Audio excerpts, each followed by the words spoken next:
Isang mapagpalang araw sa ating lahat. Ako po si Sarina Espaloma at ilalahad ko ang aking para sa TV devotion na pinamagatang Kaya mo bang talikuran ang tawag ng Diyos?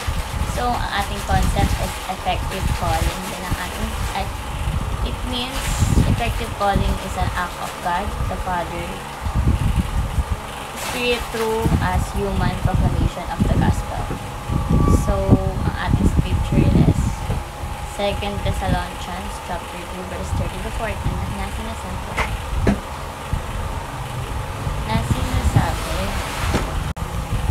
but we ought always to thank God for you, brothers and sisters loved by the Lord, because God chose you as first fruit to be saved through the satisfying work of the Spirit and through belief in the truth. He called you to this through our gospel, that you might share in the glory of our Lord Jesus Christ. So, ang ating teaching ngayon is number 1, God calls people through the gospel. So, ang Panginoon Diyos ay tumatawag ng mga tao sa pamagitan ng kanyang mabuting balita o kanyang mabuting mga salita. So, God calls people through the gospel. Number 2, God calls people by the power of the Spirit. So, yung Holy Spirit ang nagbubukas ng puso ng tao na upang tanggapin ang panawagan ng Panginoon Diyos. So, God calls people by the power of the Spirit. And last is God calls people to share in the glory of Christ. So, tiyatawag tayo ng Diyos hindi lang upang maligtas, kundi upang makibahagi sa kaluwalhatian ni Jesus Christ. So, God calls people to share in the glory of Christ. So, bilang application po, number 1 is listen to God's call. So, dito sinasabi na maging bukas tayo sa panawagan ng Panginoon Diyos sa pamagitan ng kanyang mga salita. So, like for example, yung mga isang estudyante na nakikinig ng mabuti sa kanyang guro upang matuto. So, tayo rin dapat makinig ng may pagsunod sa Ebanghelyo. So, listen to God's call. And number 2 is pray for our loved ones.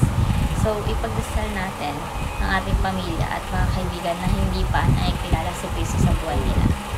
So, tulad ng isang ina na patuloy na nananalangin para sa kanyang anak na naliligaw na natas or may mga bisyong anak, mga suwail na anak, no? So, tayo rin dapat ay hindi magsawang ipanalangin ang mga mahal natin sa buhay. So, pray for our loved ones. And lastly is try in the spirits of work. So, huwag tayong umasa sa sarili nating kakayahan, kundi sa kapangyarihan ng Holy Spirit.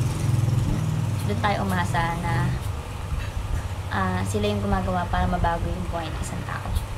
So, yan. Trust in the Spirit's work. So, sinasabi to sa devotion na ang Diyos ay tumatawag sa pamamagitan ng Ebanghelyo, no? At ang Holy Spirit ang nagbubukas sa atin ng puso at tayo ay tinawag upang makibahagi sa kaluwalhatian ni Jesus Christ. So, ang ating tugon doon ay makinig, manalangin para sa iba at magtiwala sa Holy Spirit sa gawain ng pagliligtas. So, ayun lang may aking personal devotion na matuloy kayo may share sa iba, share map sa ating mga pages. So, kay God bless po sa ating lahat.